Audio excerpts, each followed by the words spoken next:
Hello, good morning everybody. I am Sarita Srivastav from Mahatma Gandhi Shikshan Sansthan. Now I am going to teach Hindi to standard 4th. बच्चों, आज मैं आपके पाठ्य पुस्तक मकरंद से पाठ 3 पढ़ाने जा रही हूँ। बच्चों, यह कहानी देश प्रेम की है। इस कहानी से देश प्रेम की भावना का पता चलता है। बच्चों, हम सब भी अपने देश भारत से बहुत प्रेम करते हैं। देश प्रेम की भावना सभी में भरी होती है। वे हमेशा बच्चों, आज हम लोग इस कहानी के माध्यम से जापान के लोगों के देशभक्ति और ईमानदारी के बारे में पढ़ेंगे और समझेंगे। बच्चों, जापान एशिया महाद्वीप में स्थित है। जापान 4 बड़े और अनेक छोटे छोटे द्वीपों का एक समूह है। ये द्वीप एशिया के पूर्व समुद्र तट यानी प्रशांत महासागर में स्थित है। इसके निकटतम पड़ोसी चीन, कोरिया तथा रूस है। जापानी मूल निवासियों की जनसंख्या 98.5% है। बाकी 0.5% कोरियाई, 0.4% चाइनीज तथा 0.6% अन्य लोग वहाँ रहते हैं। जापान की कुल जनसंख्या 126.5 मिलियन है। बच्चों, जापान की राजधानी टोक्यो और वहाँ की मुद्रा जापानी है। बच्चों, आज हम इसी जापान के बारे में पढ़ेंगे। आपने पहले भी जापान का नाम सुना होगा। जब द्वितीय विश्व युद्ध में अमेरिका ने इसके 2 शहरों पर परमाणु बम का इस्तेमाल किया था, हिरोशिमा और नागासाकी। वह 2 शहर का नाम है जो आज तक उस परमाणु बम के असर से उबर नहीं सका है।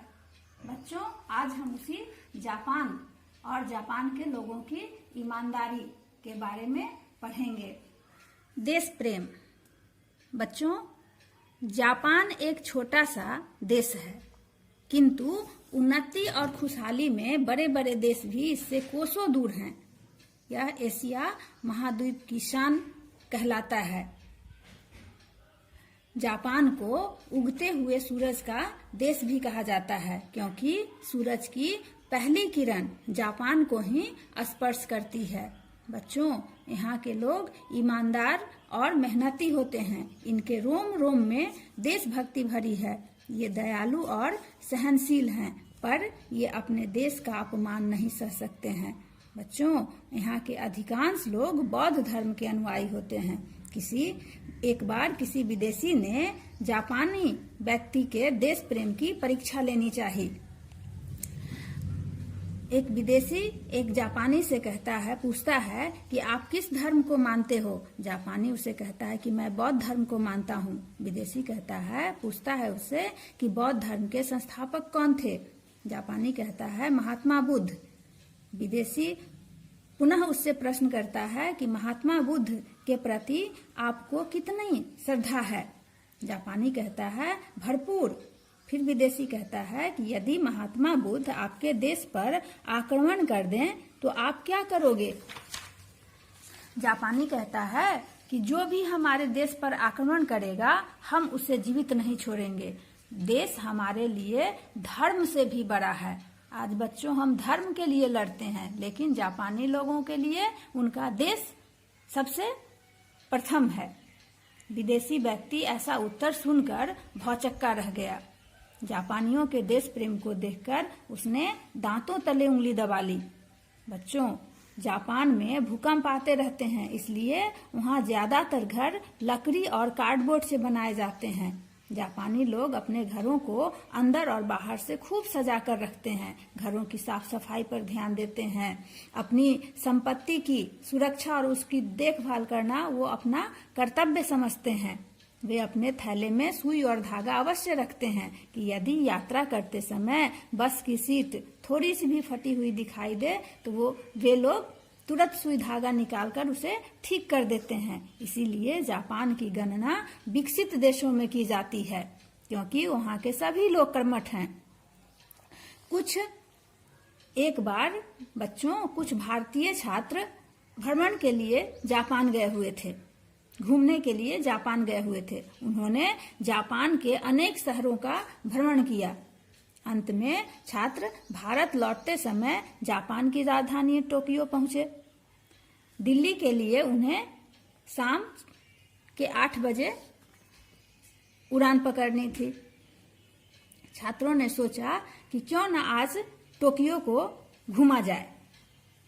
फिर उन्होंने एक गाइड लिया और पुस्तक मेला देखने चले गए। सभी छात्र पुस्तक मेले में पहुंचे। उन्होंने अपनी अपनी पसंद की पुस्तकें खरीदी। एक छात्र को एक पुस्तक पसंद आई जो कुछ पुरानी सी लग रही थी। उसने सोचा कि इस पुस्तक को खरीदने पर कुछ छूट मिल जाएगी। वह पुस्तक लेकर पुस्तक विक्रेता के पास गया। पुस्तक विक्रेता ने छात्र से पूछा, आप कहाँ से आए हैं?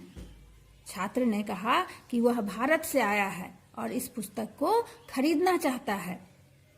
पुस्तक विक्रेता ने कहा कि यह किताब अच्छी हालत में नहीं है। मैं इसे आपको बेचना तो दूर, मुफ्त में भी नहीं दे सकता। हाँ, यदि आपके पास थोड़ा समय हो तो मैं इसकी दूसरी प्रति आपके लिए जरूर मंगवा सकता हूँ। देखो बच्चों, वहाँ के लोग कितने ईमानदार थे कि पुस्तक की स्थिति अच्छी नहीं थी, थोड़ा फटा हुआ था, तो वह दुकानदार उसे बेचा नहीं। छात्र ने सोचा शायद पुस्तक विक्रेता ज्यादा पैसे लेने चाहता है, अतः उसने पुस्तक लेने में अनिच्छा प्रकट कर दी। दुकानदार बोला, आप घबराइए मत, मैं यह पुस्तक आपको उपहार में दूंगा। यह कहते हुए उसने अपने नौकर को पुस्तक लाने के लिए भेज दिया। 10 मिनट बाद बच्चों नौकर नई पुस्तक लेकर आ गया। दुकानदार ने उस पुस्तक को अच्छी तरह से जांच परख करके पुस्तक छात्र को दे दी। सभी छात्र यह देखकर आश्चर्यचकित हो गए, हैरान रह गए। उसने दुकानदार से कहा, भाई तुम्हें यह पुस्तक मुझे उपहार में ही देनी थी तो वह पहले वाली पुस्तक ही क्यों नहीं दे दी? वह भी तो अच्छी हालत में थी। इस पुस्तक को लाने के लिए इतना कष्ट और अपना कीमती समय क्यों आपने बर्बाद किया? दुकानदार ने कहा, भाई तुम विदेशी हो, जब तुम अपने देश जाओगे तो लोग तुमसे पूछेंगे कि जापान से क्या लाए हो। तुम उन्हें यह पुरानी पुस्तक दिखाओगे। इसे देखकर लोग सोचेंगे कि शायद जापान में ऐसी ही पुरानी पुस्तकें मिलती होंगी। आपके भारत में लोग मुझे नहीं जानते हैं, पर मेरे देश को जरूर जानते हैं। मेरे थोड़े से लालच से मेरे देश की बदनामी हो, यह मैं कभी सहन नहीं कर सकता। दुकानदार के देश प्रेम को देखकर यहाँ के भारत के छात्र आश्चर्यचकित रह गए। बच्चों, कोई भी देश तुच्छ या महान नहीं होता, वहाँ के रहने वाले ही उसे तुच्छ और महान बनाते हैं। जब देशवासियों के मन में अपने देश के प्रति प्रेम भाव उत्पन्न हो जाता है तो वह देश स्वर्ग बन जाता है। इसीलिए हमें अपने देश के प्रति हमेशा ईमानदार और कर्तव्यनिष्ठ रहना चाहिए। कभी भी अपने देश की ऐसा कोई काम नहीं करना चाहिए बच्चों जिससे हमारे देश की बदनामी दूसरे देशों में हो। धन्यवाद।